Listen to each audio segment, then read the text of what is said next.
وصلی علی رسولہ کریم اما بعد۔ یگانوں پر کرم کرنا، حریفوں کو دعا دینا۔ یگانوں پر کرم کرنا، حریفوں کو دعا دینا۔ میرے آقا کی فطرت ہے طلب سے بھی سوا دینا۔ جدھر شام و سر نفرت کے ویرانے دکھائی دیں، اسی رب میں قوت کا گلستان کھلا دینا۔ اسی بڑھیا کی غمخواری کو پہنچے رحمت عالم، وہ جس کا کام تھا رکھنے سدا کانٹے بچھا دینا، سدا کانٹے بچھا دینا۔ جناب عالیشان السلام علیکم۔ مجھے آج جس شکرمان کا خطوشائی کرنے کا موقع ملا ہے وہ ہے سیرت النبی۔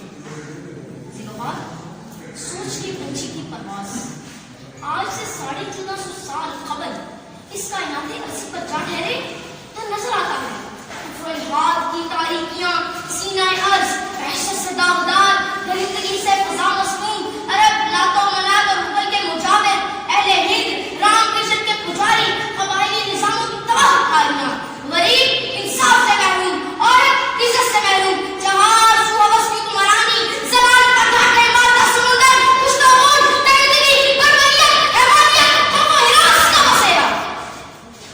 روح عرضی کی چیخیں سن کر آسمان دنیا پر کشمکش دہل جاتی، ستم کے ماروں کی نگاہیں دور کے شفق میں کھو جاتی، درد کے ماروں کی نسیں کسی نجات دہندہ کی تلاش میں بھٹک رہی تھی۔ آخرکار خالق کائنات مالک شجاعت کی رحمت جوش میں آتی ہے، خالق کائنات کی رحمت تبار بن جاتی ہے، آدمیت پر رحم آ جاتا ہے، انسانیت پر ترس آ جاتا ہے، ارشاد ہوتا ہے وَمَا أَرْسَلْنَاكَ إِلَّا رَحْمَةً لِلْعَالَمِينَ، اور منزل بدل جاتا ہے۔ خالق کائنات اپنی سب سے بڑی نعمت دنیا والوں کو ہدیت کر دیتے ہیں۔ ام القریٰ بہار کی پہلی بارش، حجاز طلوع آفتاب، عرب مہتاب کی کرن، کائناتی عرصی روشن ہو جاتی ہے، ہر طرف سے مرحبا مرحبا کی صدائیں، کون آیا کون آیا، ختم المرسلین آیا، شفیع المذنبین آیا، صراط الثقلین آیا، نور الکونین آیا، ہوائیں معطر فضائیں معطر، تاریکیاں مرفرف ہو گئی۔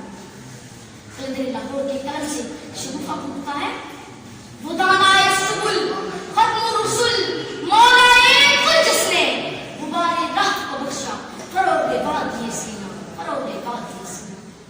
ذیلوفار اس کائنات عرصی کو کروڑوں اربوں انسان اور اپنے کردار کے نشان چھوڑ گئے، مگر جو سیرت و کردار کی خوشبو شاہ مدینہ نے دی، دنیا کے نامور انسان اس کی گھر تک بھی نہ پہنچ سکے۔